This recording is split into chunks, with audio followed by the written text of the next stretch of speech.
नमस्कार, मैं हूं दिलजीत रनोत्रा और आप देख रहे हैं एक्स्ट्रा न्यूज लाइव। मुख्यमंत्री योगी आदित्यनाथ ने प्रदेशवासियों को शारदीय नवरात्र और विजयादशमी की शुभकामनाएं दी।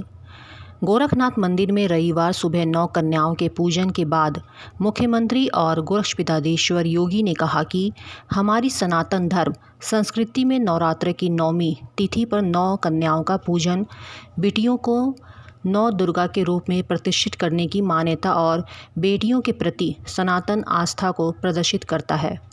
सीएम ने इस मौके पर देश की सभी बेटियों को बधाई दी। सीएम योगी ने कहा कि त्यौहार उमंग और उत्साह का अवसर है, लेकिन कोरोना संक्रमण की वर्तमान परिस्थितियों में हमें जोश में होश खोने की आवश्यकता नहीं है। उमंग पूर्वक त्यौहार मनाएं, साथ ही कोविड प्रोटोकॉल का भी पूरा ख्याल रखें। प्रधानमंत्री नरेंद्र मोदी की अगुवाई में कोरोना के खिलाफ मजबूती से लड़ी जा रही लड़ाई में हमने इस वैश्विक महाबीमारी को काफ़ी हद तक नियंत्रित कर लिया है। त्यौहार मनाते समय हमें 2 गज की दूरी, मास्क है जरूरी के नियम का अनिवार्य रूप से पालन करना चाहिए। खास बातचीत में सीएम योगी आदित्यनाथ ने कहा कि शारदीय नवरात्रि की 9वीं की प्रशस्त तिथि में अभी 9 दुर्गा स्वरूप 9 कुमारी कन्याओं का पूजन का कार्यक्रम यहाँ पे संपन्न हुआ है। भारत की सनातन धर्म की परंपरा में मातृशक्ति के प्रति भारत की क्या सनातन आस्था रही है, उसका प्रतीक है कुमारी कन्याओं के पूजन का एक कार्यक्रम। इस पूजन के तत्काल बाद विजयादशमी की शुभ तिथि प्रशस्त हो रही है और इस अवसर पर हम लोग अब विजयादशमी के कार्यक्रम में प्रवेश कर रहे हैं। मैं सबसे पहले पूरे प्रदेशवासियों को शारदीय नवरात्रि की हृदय से बधाई देता हूँ। कुमारी कन्याओं का पूजन का कार्यक्रम आज अभी संपन्न हुआ है। इस अवसर पर 9 दुर्गा स्वरूप भी अपनी सभी कन्याओं को हृदय से बधाई देता हूं। उनके पूजन का एक कार्यक्रम सम्मान यहाँ पे अभी संपन्न हुआ है। ये बेटियों के प्रति, कन्याओं के प्रति भारत के सनातन आस्था को प्रदर्शित करता है। इसके साथ ही हम लोग अब विजयादशमी के कार्यक्रम के साथ प्रवेश कर रहे हैं। मैं पूरे प्रदेशवासियों को विजयादशमी की भी हृदय से बधाई देता हूं, अपनी शुभकामनाएं देता हूं। सत्य, न्याय और धर्म की विजय का प्रतीक विजयादशमी हमेशा हमें सत्य के मार्ग पर चलने,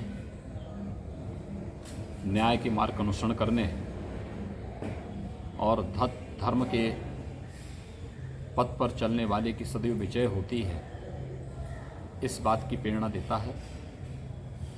कहते हैं आज के दिन ही मर्यादा पुरुषोत्तम भगवान श्री राम ने लंका पर विजय प्राप्त करके त्रेता युग में धर्म, सत्य और न्याय की स्थापना के लिए राम राज्य की स्थापना की थी। राम राज्य की उस अवधारणा को, जिसमें व्यक्ति व्यक्ति में कोई भेदभाव न हो, जिसमें जाति, मत, मजहब, क्षेत्र, भाषा के आधार पर किसी के साथ कोई भेदभाव न हो, सर्वे संतु निरामया, सर्वे संतों की भावना के साथ सबके कल्याण का मार्ग प्रशस्त हो।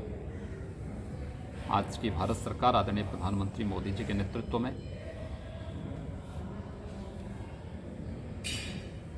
सर्वे भवन्तु सुखिनः, सर्वे सन्तु निरामया के भाव के साथ सबका साथ, सबका विकास और सबके विश्वास के भाव के साथ कार्य कर रही है। शारदीय नवरात्रि और विजयादशमी का यह पर्व हम सबको इन सब कार्यों के प्रति निरंतर प्रेरित करती है आगे बढ़ने के लिए। एक नया उत्साह, एक नया उमंग प्रदान कर रही है। मैं इस अवसर पर सभी प्रदेशवासियों को हृदय से बधाई देता हूँ, अपनी शुभकामनाएं देता हूँ और सबसे यही अपील करता हूँ कि पर्व और त्यौहार उत्साह और उमंग का एक अवसर होता है, लेकिन जोश में होश खोने की आवश्यकता नहीं। हमें कोविड-19 के जो गाइडलाइन और प्रोटोकॉल है उसका पालन करना होगा। 2 गज की दूरी और मास्क जरूरी है, इसका पालन करते हुए ये कोरोना के खिलाफ देश की लड़ाई आदरणीय प्रधानमंत्री मोदी जी के नेतृत्व में बहुत मजबूती के साथ आगे बढ़ी है। बीमारी काफ़ी हद तक कंट्रोल हुई है, नियंत्रित हुई है और मामले काफ़ी कम हुए हैं। लेकिन यह वह समय है जब हमें सावधानी बहुत रखनी पड़ेगी और उस सावधानी की दिशा से हम कोविड-19 के प्रोटोकॉल और उसकी गाइडलाइन का पूरा पालन करते हुए विजयादशमी के आयोजन को उल्लास के साथ, उमंग के साथ, जोश और होश के साथ मनाएंगे। इस विश्वास के साथ मैं शारदीय नवरात्रि और विजयादशमी की मंगलमय शुभकामनाएं पूरे प्रदेशवासियों को देता हूँ।